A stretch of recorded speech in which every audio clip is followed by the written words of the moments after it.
Alright, so we're on a new unit today, and that's Progressivism, Imperialism, and World War One. Now, before we go into this any further, you need to understand that progressivism and imperialism are happening at the same time, and ultimately the end effect of imperialism will be World War One, or the Great War as they called it. And so we're going to talk about progressivism first and how we try to fix this. Now, progressivism, in a sense, was out to fix all of the bad things that had happened under the Gilded Age. This would be child labor, this would be sanitation, hence the name progressivism. And there's actually four things, and you should have looked up those four things already. We're worried about moral improvement, we're worried about efficiency, we're worried about kind of moving things along, getting women the right to vote, etc. There's a whole lot of things going on here, so hopefully we get this going on and we'll understand where we're going at this point. Okay? So today we're looking at origins of progressivism, how it started, and so we have the four things here actually, four little sections because the muckrakers are by themselves. But nonetheless, let's get into it.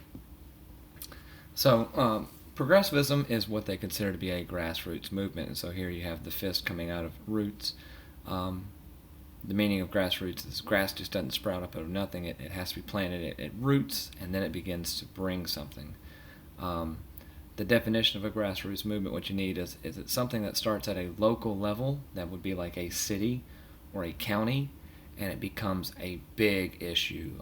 Example of this, many examples, we have prohibition, we have child labor, we have, what else? Income tax, we have women getting the right to vote. All of these would be an example of grassroots movement, all right?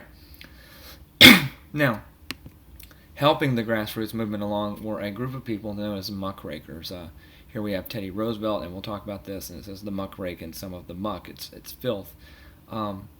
Muckrakers, for the thing here I want you to get, and we'll get them later on. Muckrakers came from a book called Pilgrim's Progress, and there was actually a character in Pilgrim's Progress called the Muckraker.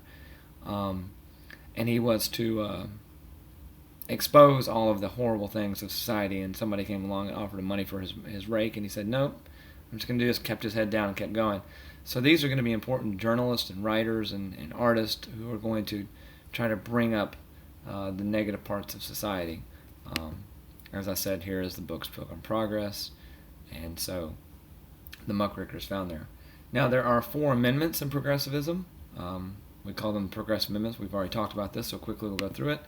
The 16th Amendment is the IRS. It's income tax. Remember, the way to remember that is April 15th is tax day. April 16th, you'll go to jail, and so there it is, right? The 17th Amendment provides for the direct election of the senators. Prior to this is the concept. People would elect the House of Representatives only, but they would tell their state house, and the state house would elect the Senate.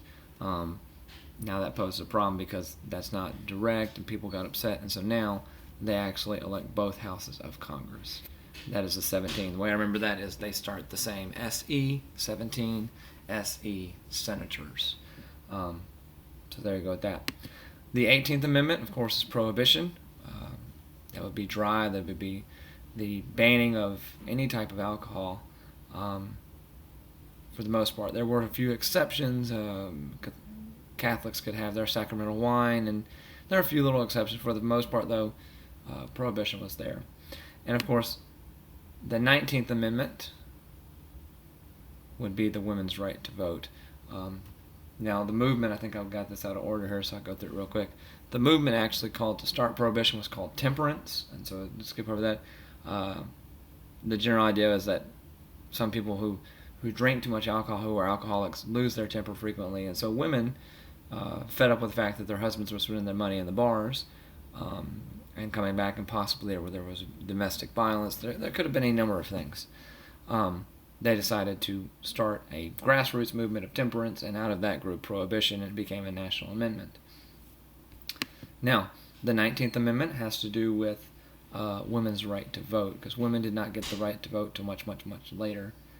People who fought for this were called suffragettes. It actually was born out of England.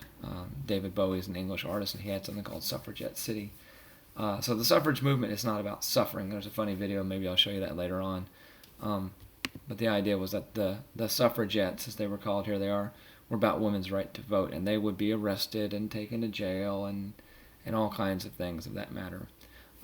So those are the underlying movements that we're going to talk about. We're going to branch out and talk about many, many other, but hopefully you have those things in the mind before we move further.